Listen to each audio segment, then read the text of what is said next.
Hello guys, welcome back to our YouTube channel. तो देखिए, मैं आपका दोस्त सब है आज आप लोगों के साथ लेकर आया हूँ वीडियो, जिसमें आज हम देखने वाले हैं जो भी दिल्ली यूनिवर्सिटी के स्टूडेंट है, जिन भी स्टूडेंट के पास सस्टेनेबल मार्केटिंग का सब्जेक्ट है, उन सभी के लिए ये वीडियो होने वाली है। जिसमें आज हम स्टार्ट करने वाले हैं इसकी यूनिट नंबर 1, जिसे हम एक वन शॉट रिवीजन वीडियो के अंदर कवर करने वाले हैं। एक वीडियो के अंदर आपकी कंप्लीट यूनिट को मैं कवर करवा दूंगा, जो आपकी यूनिट नंबर 1 है इस सब्जेक्ट की। जितने भी कंसेप्ट आपके एग्जाम के लिए रिलेवेंट है, आपके एग्जाम में क्वेश्चन आ सकते हैं, या जो जो टॉपिक आपके सिलेबस में दिए गए हैं, सारी चीजें इसमें कवर करवाई जा रही हैं। ये जो नोट्स हैं, पेड नोट्स हैं, अगर आपको परचेज करने हैं तो आप परचेज कर सकते हैं। 159 रुपीज के नोट्स हैं। आप मेरे को टेलीग्राम या व्हाट्सएप पर डीएम कीजिए, वहां से आप परचेज कर सकते हैं। अगर आपको परचेज नहीं करने हैं तो आप इन वीडियो के थ्रू अपना काम चला सकते हैं। तो बिना देर के शुरू करेंगे हम अपनी आज की वीडियो और देखेंगे इस कंप्लीट यूनिट को वन शॉट रिवीजन के अंदर। लेकिन अगर आपने अभी तक चैनल को सब्सक्राइब ना करा हो तो चैनल को जरूर सब्सक्राइब कर ले, वीडियो को लाइक करना ना भूले, अपने सभी दोस्तों के साथ शेयर करना ना भूले। देखिए, यूनिट नंबर 1 है कि आपका नाम है इसका इंट्रोडक्शन। इंट्रोडक्शन में सस्टेनेबल मार्केटिंग के बारे में आपको इस यूनिट में पढ़ना है सारा। सबसे पहले सिलेबस देख लेते हैं आपका क्या क्या सिलेबस में दिया गया है। सस्टेनेबिलिटी का कंसेप्ट एंड इश्यूज, उसके बाद SDG goals, sustainable marketing concept, rationale and evolution, pillars of sustainable marketing, linkage with SDGs, sustainability and ethical decision making, challenges of practising sustainable management और triple bottom line and overview. इतना concept आपको cover करना है। तो देखिए, सबसे पहले meaning of sustainability की सस्टेनेबिलिटी होता क्या है। तो the concept of sustainability refers to ability to meet the need of present without compromising the ability of future generation to meet their own needs. Sustainability का मतलब ये होता है आज की जनरेशन की वो एबिलिटी कि वो आज की अपनी नीड्स को पूरा कर ले, लेकिन इस तरीके से पूरा करें कि जो आने वाली जनरेशन है उनकी नीड्स पर अफेक्ट ना पड़े, वो भी अपनी सारी जरूरतों को पूरा कर पाए। तो उस चीज को कहा जाता है sustainability. It encompasses 3 main pillar, environmental, social and economical sustainability. जो ये सस्टेनेबिलिटी है 3 तरीके से देखी जाती है। इसके 3 पिलर्स होते हैं, environmental sustainability, social sustainability and economic sustainability. फिर आता है आपका सस्टेनेबल डेवलपमेंट। क्या होता है। तो sustainable development seeks to balance these 3 pillar dimension to ensure long term wellbeing and prosperity for both current and future generation.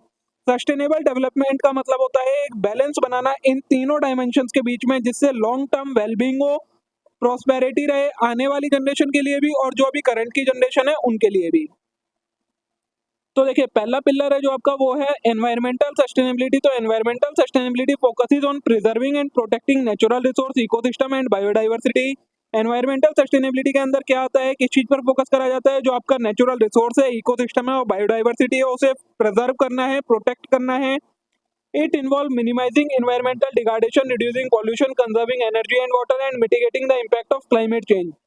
किस तरीके से हम इसे प्रोटेक्ट कर सकते हैं। तो इन्वायरमेंटल डिग्रेडेशन को कम से कम करना है, पॉल्यूशन को कम करना है, एनर्जी को कंजर्व करना है, वाटर को कंजर्व करना है और क्लाइमेट की चेंज के इम्पैक्ट को मिटिगेट करना है। इश्यूज क्या क्या आ जाते हैं अगर इन्वायरमेंटल सस्टेनेबिलिटी नहीं रहती है। तो डिफोरेस्टेशन होता है, पॉल्यूशन बढ़ जाता है, लॉस ऑफ बायोडाइवर्सिटी हो जाता है, हैबिटेट डिस्ट्रक्ट हो जाती हैं, क्लाइमेट चेंज हो जाता है, रिसोर्स डिप्लीट हो जाते हैं, अनसस्टेनेबल लैंड यूज प्रैक्टिस होने लगती है। ठीक है। नेक्स्ट है आपका सोशल सस्टेनेबिलिटी। तो social sustainability concern the promotion of social equity, justice, inclusion and wellbeing with in society. Social sustainability में क्या होता है, प्रमोट किया जाता है सोशल इक्विटी को, जस्टिस को और wellbeing within the society, एक सोसाइटी के अंदर। It involve addressing social inequality, upholding human right, ensure access to basic services and fostering community cohesion. इसके अंदर क्या इंश्योर करा जाता है कि कोई भी सोशल इनइक्वालिटी ना रहे, ह्यूमन राइट्स को अपहोल्ड करा जाता है, ये देखा जाता है सभी को जो बेसिक नेसेसिटी है वो अवेलेबल हो। उसके अलावा कम्युनिटी कोहेशन को फोस्टर प्रमोट करा जाता है। अगर सोशल सस्टेनेबिलिटी नहीं होती है तो क्या क्या इश्यूज आ जाते हैं, पॉवर्टी आ जाती है, इनइक्वालिटी बढ़ जाती है, डिस्क्रिमिनेशन होता है, सोशल एक्सक्लूजन होता है, inadequate access to health care हो जाती है, लैक ऑफ अफोर्डेबल हाउसिंग रहती है, फूड इनसिक्योरिटी रहती है और ह्यूमन राइट्स का वायलेशन होता है। ठीक है। नेक्स्ट है आपका इकोनॉमिक सस्टेनेबिलिटी। तो economic sustainability focuses on fostering economic growth, prosperity and stability while ensuring responsible resource management and equitable distribution of wealth. Economical sustainability किस चीज पर फोकस करती है, इकोनॉमिक ग्रोथ को फोस्टर करने में, प्रॉस्पेरिटी को बढ़ाने में, स्टेबिलिटी बना के रखने में, जिससे क्या हो जो रिसोर्सेज है उनका अच्छे से मैनेजमेंट हो सके और इक्विटेबल डिस्ट्रीब्यूशन हो सके वेल्थ का। It involve promoting sustainable consumption and production pattern. इसके अंदर क्या इंश्योर करा जाता है कि जो कंजम्पशन का पैटर्न हो वो सस्टेनेबल हो। इन्वेस्टिंग इन ग्रीन टेक्नोलॉजी के अंदर इन्वेस्ट करा जाए, इंफ्रास्ट्रक्चर्स में इन्वेस्ट करा जाए और सपोर्ट करा जाए फेयर ट्रेड प्रैक्टिस को।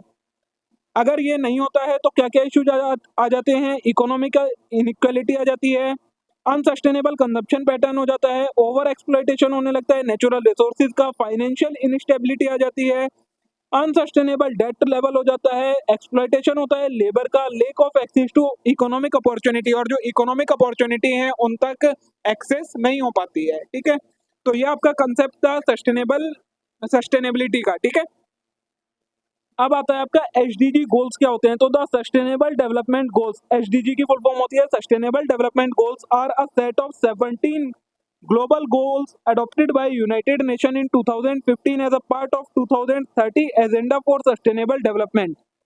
एसडीजी ये हमारे 17 गोल्स का एक सेट है जो कि किसने, यूनाइटेड नेशन ने बनाया था 2015 के अंदर, जिसका एजेंडा क्या था 2030 तक सस्टेनेबल डेवलपमेंट अचीव करना, इसलिए ये बनाए गए थे।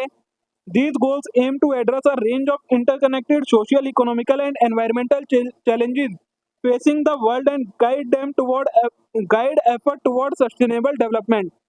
इसका एम क्या था एचडीजी बनाने का, कि जो हमारे पूरा वर्ल्ड कुछ जो कॉमन इंटरकनेक्टेड सोशल, इकोनॉमिक और एनवायरमेंटल चैलेंजेस फेस कर रहा है, उन चैलेंजेस को कम करना है और सस्टेनेबल डेवलपमेंट की तरफ सभी के एफर्ट्स को डायरेक्ट करना है, ये इसका एम था।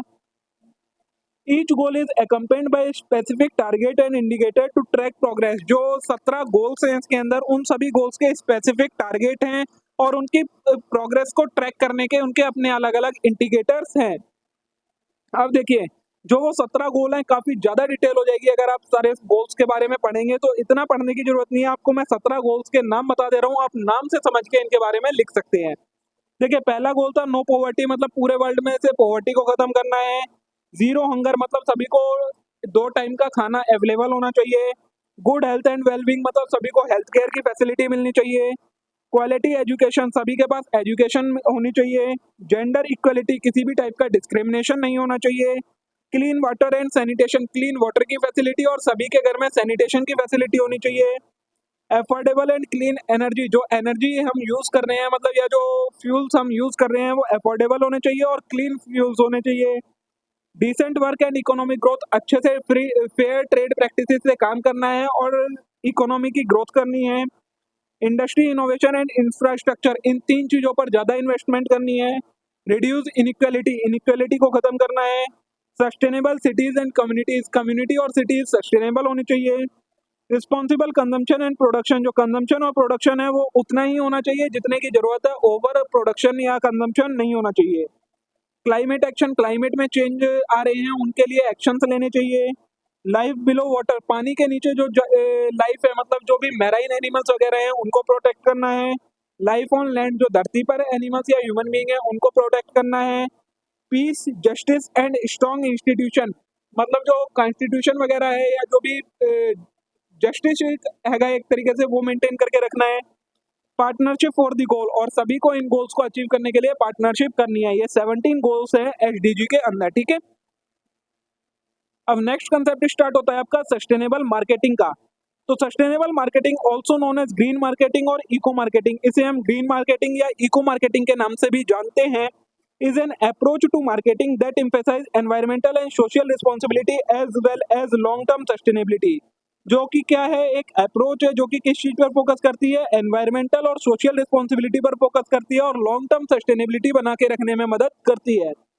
It involves integrating sustainability principle into all aspects of marketing process from product development and promotion to distribution and pricing।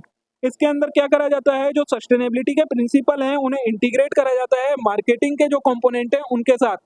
मतलब जो product development, promotion, distribution, pricing है, ये 4 एलिमेंट जो होते हैं जिनके बारे में आपको मार्केटिंग में पढ़ाया जाता है, उनके साथ इंटीग्रेट करना है सस्टेनेबिलिटी को, तो वो चीज कहलाती है आपकी sustainable marketing. Sustainable marketing aim to address environmental and social issue while meeting the need of consumer and generating profit for the business। Sustainable marketing किस चीज पर एम करती है, मतलब इसका एम क्या है, एनवायरमेंटल और सोशल इशू को एड्रेस करा जाए, साथ में किस चीज के साथ में, मतलब कंज्यूमर की जो नीड्स है उन्हें तो पूरा करा ही जाए, बिजनेस अपना प्रॉफिट भी बना पाए, लेकिन साथ में जो हमारी एनवायरमेंटल और सोशल इश्यू हैं उनका भी ध्यान रखा जाए, तो वो चीज कहलाती है आपकी सस्टेनेबल मार्केटिंग। ठीक है। रेशनल बिहाइंड सस्टेनेबल मार्केटिंग की जरूरत क्यों पड़ी? तो the rational for sustainable marketing stems from growing awareness of environmental and social issues such as climate change, resource depletion, pollution and social inequality.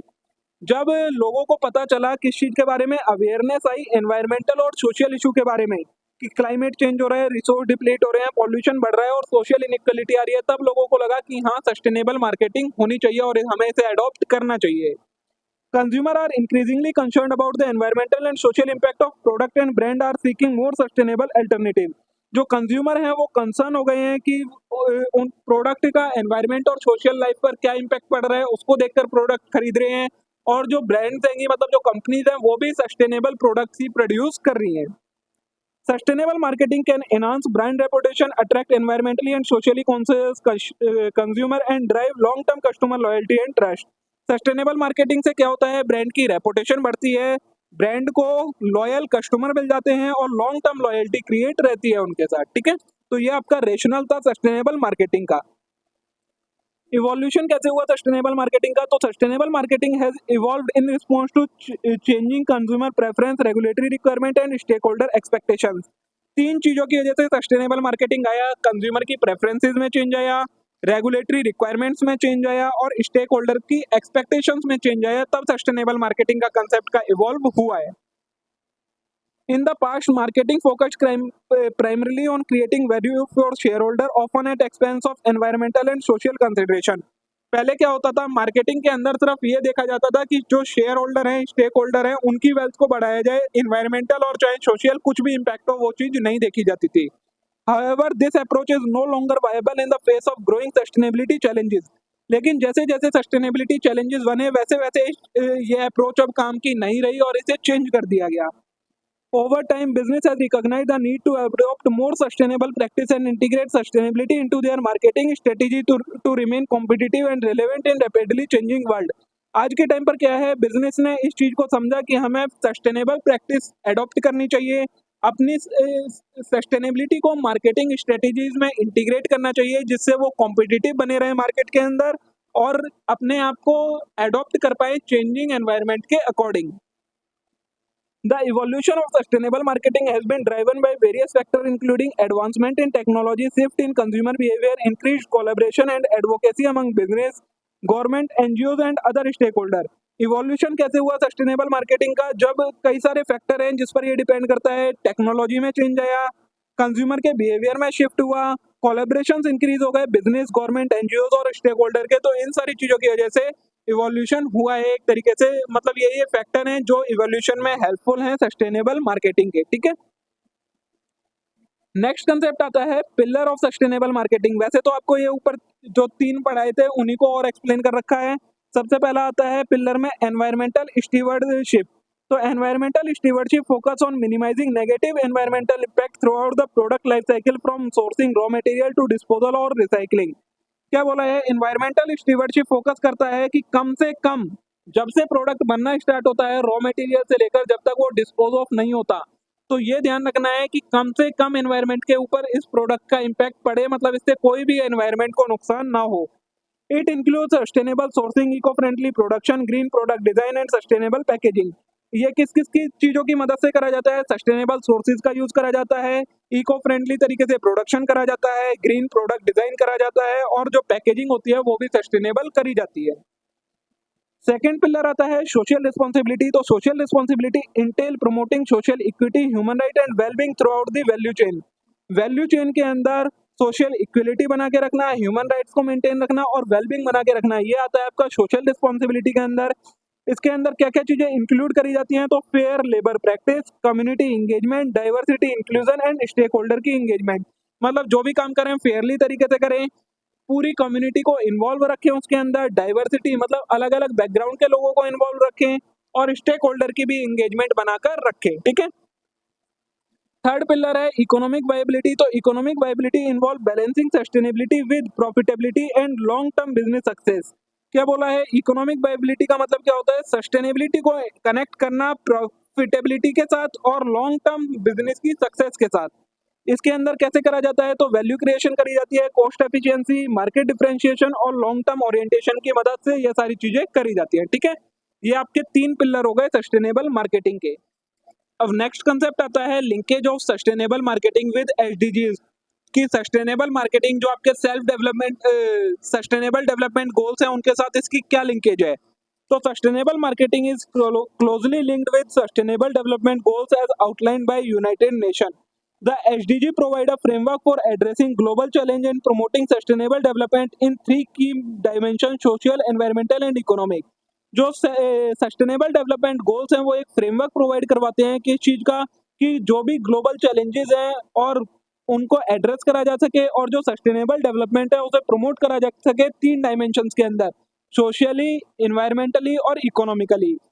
Sustainable marketing align with SDG by integrating 3 dimension into marketing strategy and practice. तो sustainable marketing को हम align करते हैं किस चीज के साथ, SDG के साथ, किसकी मदद से, उन्हें इंटीग्रेट करके 3 डायमेंशन के अंदर मार्केटिंग स्ट्रेटेजीज के साथ। मतलब जो हमारी मार्केटिंग स्ट्रेटेजीज होती हैं उन्हें सस्टेनेबल मार्केटिंग स्ट्रेटेजीज में पहले इंटीग्रेट करते हैं, उसके बाद उन्हें लिंक कर देते हैं एसडीजीज के साथ, क्योंकि सेल्फ जो आपके सस्टेनेबल डेवलपमेंट गोल्स हैं उनके अंदर भी सस्टेनेबल मार्केटिंग के ऊपर ही फोकस करा गया है। तो देखिए पहला आता है जो हमारी इकोनॉमिक सस्टेनेबिलिटी होती है वो प्रमोट करी जाती है सस्टेनेबल मार्केटिंग के अंदर, और इनसे रिलेटेड जो हमारे सेल्फ सस्टेनेबल डेवलपमेंट गोल्स हैं वो कौन कौन से हैं, जो एचडीजी 6 है, एचडीजी 7 है, एचडीजी 11, 12, 13, 14, 15, ये सारे हमारे एनवायरमेंटल सस्टेनेबिलिटी के बारे में ही बात करते हैं। तो इस तरीके से ये दोनों लिंकेज हो जाती हैं। दूसरी जो डायमेंशन है वो है सोशल इक्विलिटी एंड इंक्लूजन वाली। तो इससे रिलेटेड कौन कौन से हमारे एचडीजीज हैं, तो 1, 2, 3, 4, 5, 10 एंड 16 जो एचडीजी हैं वो हमारे सोशल इक्वलिटी और इंक्लूजन के बारे में बात करते हैं, इससे ये इंटरकनेक्टेड हैं। फिर आता है इकोनॉमिक प्रॉस्पेरिटी को फोस्टर करना, इससे रिलेटेड हमारे 3 एचडीजी हैं, एचडीजी 8, एचडीजी 9 एंड एचडीजी 17। तो इस तरीके से जो हमारे सस्टेनेबल मार्केटिंग है वो लिंक है कि कहीं ना कहीं एचडीजी के साथ। ठीक है, नेक्स्ट आता है हमारा sustainability and ethical decision making. तो sustainability and ethical decision making are closely intertwined concept that guide business and individual in making choice that balance economic, environmental and social consideration while upholding ethical principle and value. Sustainability and ethical decision making एक तरीके से इंटरट्विन्ड concept हैं जो कि क्या मदद करते हैं, बिजनेस को और इंडिविजुअल्स को गाइड करते हैं कि वो जो भी डिसीजन लें इस तरीके से लें कि एक तो economics, environmental and social consideration को ध्यान में रखें, मतलब ये भी चीजें मेंटेन रहे, और साथ में जो एथिकल प्रिंसिपल और वैल्यूज होती हैं वो भी चीजें मेंटेन रहे। तो इस तरीके से डिसीजन लेना कहलाता है आपका sustainability and ethical decision making. Ethical decision making encompasses consideration of social equity, justice and human right. Ethical decision making के अंदर आपकी क्या क्या चीजें आ जाती हैं, सोशल इक्विटी मेंटेन करके रखना, जस्टिस और ह्यूमन राइट्स को बचा के रखना। Sustainable practice involve promoting social inclusion, diversity and equality by ensuring fair treatment, opportunity and access to resource for all individual and communities। और जो आपका सस्टेनेबल प्रैक्टिस है कि उसके अंदर क्या क्या आ जाता है, सोशल इंक्लूजन मतलब सभी को इंक्लूड रखना, डाइवर्स बैकग्राउंड के लोगों को इंक्लूड रखना, इक्वलिटी बना के रखना, किसकी मदद से, फेयर ट्रीटमेंट करके, अपॉर्चुनिटी प्रोवाइड करवा के, एक्सेस टू रिसोर्स प्रोवाइड करवा के। तो ये दोनों चीजें इंटरकनेक्टेड हैं। Ethical business practice include fair competition, transparency and accountability in financial transaction and relationship. जो एथिकल बिजनेस प्रैक्टिस होती है उसमें क्या क्या आ जाता है आपका, कंपटीशन फेयर तरीके से करना, ट्रांसपेरेंसी बना के रखना, अकाउंटेबिलिटी बना के रखना फाइनेंशियल ट्रांजैक्शंस के अंदर। वहीं सस्टेनेबल बिजनेस में क्या आता है आपका, generate profit while also creating value for society, की आप प्रॉफिट जनरेट करें लेकिन साथ में सोसाइटी के लिए भी कुछ ना कुछ वैल्यू क्रिएट करें। To and contribute to economic development in responsible and ethical manner, और कंट्री की इकोनॉमी को ग्रोथ के लिए, उसके डेवलपमेंट के लिए कंट्रीब्यूशन करें रिस्पॉन्सिबल और एथिकल मैनर में। तो इस तरीके से ये दोनों कंसेप्ट आपस में इंटरकनेक्टेड हैं। अब आता है हमारा challenges of practising sustainable marketing. अगर सस्टेनेबल मार्केटिंग करनी होती है तो उसके क्या क्या चैलेंजेस फेस करने पड़ते हैं बिजनेसेस को। सबसे पहले आता है आपका कॉस्ट कंसीडरेशन। तो implementing sustainable practice often require significant investment in tech, infrastructure and training. अगर सस्टेनेबल मार्केटिंग प्रैक्टिस करनी है तो उसके लिए आपको बिजनेसेस को कुछ इन्वेस्टमेंट करनी पड़ती है टेक्नोलॉजी के अंदर, इंफ्रास्ट्रक्चर के अंदर और ट्रेनिंग के अंदर। Business may face higher upfront cost for sourcing sustainable material, upgrading production process and obtaining eco certification. Business को कई सारी कॉस्ट भी लगानी पड़ती है स्टार्टिंग में किस चीज से रिलेटेड, सस्टेनेबल मटेरियल एक्वायर करने के लिए, अपने प्रोसेसेस को अपग्रेड करने के लिए, एडवांस करने के लिए और कुछ कई सारे सर्टिफिकेट ऑब्टेन करने के लिए। तो इस वजह से कॉस्ट एक सबसे बड़ा चैलेंज है कि ये एक कॉस्टली प्रोसेस हो जाता है आपका। नेक्स्ट आता है कंज्यूमर एजुकेशन एंड अवेयरनेस। तो despite growing interest in sustainability among consumer, there may still be limited awareness and understanding of sustainable product and practice. क्या बोला है, सेकंड जो चैलेंज आता है वो आता है कंज्यूमर को इसके बारे में नॉलेज नहीं है। वैसे तो काफी सारी नॉलेज गवर्नमेंट ने, बिजनेसेस ने प्रोवाइड करवाई है, लेकिन अभी भी कई ये सारी नॉलेज एक लिमिटेड है। कंज्यूमर को अभी भी सस्टेनेबल प्रोडक्ट के बारे में अवेयरनेस और नॉलेज नहीं है, तो इस वजह से वो उस प्रोडक्ट को नहीं खरीदते हैं। तो ये भी एक सेकंड चैलेंज हो जाता है। फिर आता है सप्लाई चेन कॉम्प्लेक्सिटी। तो achieving sustainability goal often require collaboration and coordination across the entire supply chain from raw material sourcing to distribution and disposal. क्या बोला है, सस्टेनेबल गोल को अचीव करने के लिए कई सारे कोलैबोरेशन और कोऑर्डिनेशन की जरूरत पड़ती है सप्लाई चेन के अंदर, रॉ मटेरियल ऑब्टेन करने से लेकर उसके डिस्पोजल तक। बिजनेस में face challenge to ensure compliance with sustainability standard and requirement throughout the supply chain. तो बिजनेस को एक बहुत ज्यादा बड़ी प्रॉब्लम आती है सप्लाई चेन के अंदर सारे स्टैंडर्ड, सारी रिक्वायरमेंट को फॉलो करने में, particularly when dealing with global supplier and complex supply network. जब वो या तो ग्लोबल सप्लायर के साथ डील कर रहे हो या किसी ऐसे सप्लाई नेटवर्क के साथ डील कर रहे हो जो कि काफी ज्यादा कॉम्प्लेक्स हो, तो उस टाइम पर सारी कंप्लायंस देखना बहुत ज्यादा मुश्किल हो जाता है। ठीक है, नेक्स्ट आता है चैलेंज रेगुलेटरी कंप्लायंस। तो increasing stringent environmental regulation and standard may pose compliance challenge for business, particularly in industry with high environmental impact such as manufacturing and agriculture. क्या बोला है, जैसे जैसे एनवायरमेंटल रेगुलेशंस में चेंज आ रहा है, काफी सारे चेंजेस आ रहे हैं, कंप्लायंस चेंजेस आ रहे हैं, बिजनेसेस में चेंजेस आ रहे हैं, जिसकी वजह से क्या हो रहा है, बिजनेस अपने को क्या करना पड़ रहा है, काफी सारी रेगुलेटरी रिक्वायरमेंट बनाई जा रही है, काफी सारे लॉज बन रहे हैं जो गवर्नमेंट बना रही है, जिनको बिजनेसेस को फॉलो करना पड़ता है अगर वो मैन्युफैक्चरिंग में है या फिर मोस्टली एग्रीकल्चर में है। तो उन्हें इन सारे चैलेंज, जो ये चेंजेस आ रहे हैं, कंप्लायंस आ रहे हैं, इन्हें फॉलो करना पड़ता है। ये भी एक चैलेंज बन जाता है। फिर आता है मेजरिंग एंड रिपोर्टिंग इम्पैक्ट। तो measuring the environmental and social impact of sustainable marketing initiative can be challenging due to complexity of sustainability metrics and indicator. क्या बोला है, आप सस्टेनेबिलिटी मेंटेन कर ली, लेकिन उसको मेजर करना, उसके एनवायरमेंटल और सोशल इम्पैक्ट को मेजर करना कि जैसा हम चाहते थे वैसा हो रहा है या नहीं हो रहा है, ये सारी चीजें भी एक चैलेंज बन जाता है बिजनेस के लिए। और ये सारी चीजें मेजर करना बहुत ज्यादा मुश्किल हो जाता है सस्टेनेबिलिटी के मैट्रिक्स और इंडिकेटर की वजह से, क्योंकि वो बहुत ज्यादा कॉम्प्लेक्स होते हैं। बिजनेस में struggle to accurately quantify the benefit of sustainability effort, और इसकी वजह से बिजनेस करेक्टली नहीं जान पाते कि हम जितनी इन्वेस्टमेंट कर रहे हैं उसके उतने बेनिफिट हमें मिल भी रहे हैं या नहीं मिल रहे हैं। नेक्स्ट आता है कॉम्पिटिटिव प्रेशर। तो in highly competitive market business में face pressure to prioritise short term profit over long term sustainability goal. Competitive pressure में क्या आता है, अब बिजनेस को सस्टेनेबिलिटी मेंटेन करने के साथ साथ प्रॉफिटेबिलिटी भी मेंटेन करनी होती है, लेकिन मार्केट ऐसी इतनी बड़ी हो जाती है कि उसमें कंपटीशन बहुत ज़्यादा बढ़ जाता है। तो बिजनेस को समझ में नहीं आता कि उन्हें पहले शॉर्ट टर्म प्रॉफिट्स पर फोकस करना चाहिए या लॉन्ग टर्म सस्टेनेबिलिटी गोल्स पर फोकस करना चाहिए। तो ये आपके चैलेंजेस देंगे कि सस्टेनेबिलिटी मेंटेन करने में बिजनेस को क्या क्या चैलेंजेस आते हैं। नेक्स्ट आता है जो आपका इसका लास्ट कंसेप्ट हैगा, वो हैगा ट्रिपल बॉटम लाइन। इसके बारे में आपको ओवरव्यू लेना है, ज्यादा डिटेल में नहीं पढ़ना है, मैंने जितना करवाया है उतना काफी है आपका। ठीक है, the triple bottom line concept is an accounting framework that expand the traditional measurement of business performance beyond financial metrics to include social and environmental dimension. Triple bottom line वैसे तो एक अकाउंटिंग फ्रेमवर्क है जो कि traditional time पर use होता था financial performance major करने के लिए बिजनेस की, लेकिन आज के टाइम पर ट्रिपल बॉटम लाइन कंसेप्ट का यूज हम फाइनेंशियल के साथ साथ सोशल और एनवायरमेंटल डायमेंशन में भी कर रहे हैं। The triple bottom line framework was first introduced by John Elkington in 1994 and is often used as guiding principle for sustainability reporting and corporate social responsibility। जो ये ट्रिपल बॉटम लाइन का framework है, ये कौन लेकर आया था, जॉन एल्किंगटन लेकर आए थे 1994 के अंदर, जो कि एक तरीके से गाइडिंग प्रिंसिपल का काम करता है किस चीज के लिए, सस्टेनेबिलिटी रिपोर्टिंग के लिए और कॉर्पोरेट सोशल रिस्पॉन्सिबिलिटी इनिशिएटिव्स के लिए। ठीक है, इसके अंदर देखिए 3 तरीके से परफॉर्मेंस मेजर करी जाती है। सबसे पहले प्रॉफिट, जिसमें हम फाइनेंशियल परफॉर्मेंस मेजर करते हैं। तो the first bottom line refers to the traditional financial bottom line and measure a company's economic value creation through revenue generation, profitability and share holder return.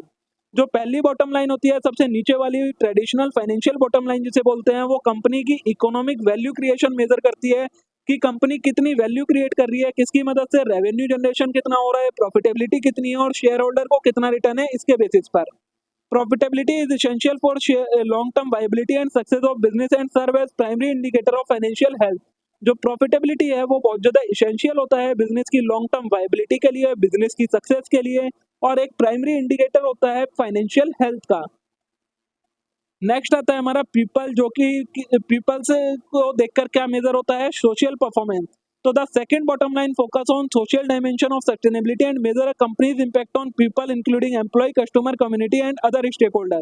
जो सेकंड बॉटम लाइन है वो focus करती है social dimension के ऊपर, sustainability की, जो कि क्या मेजर करती है, कंपनी का क्या इम्पैक्ट आ रहा है पीपल्स के ऊपर, जो कि उसके एम्प्लॉय हो सकते हैं, कस्टमर हो सकते हैं, कम्युनिटी हो सकती है या स्टेक होल्डर्स हो सकते हैं।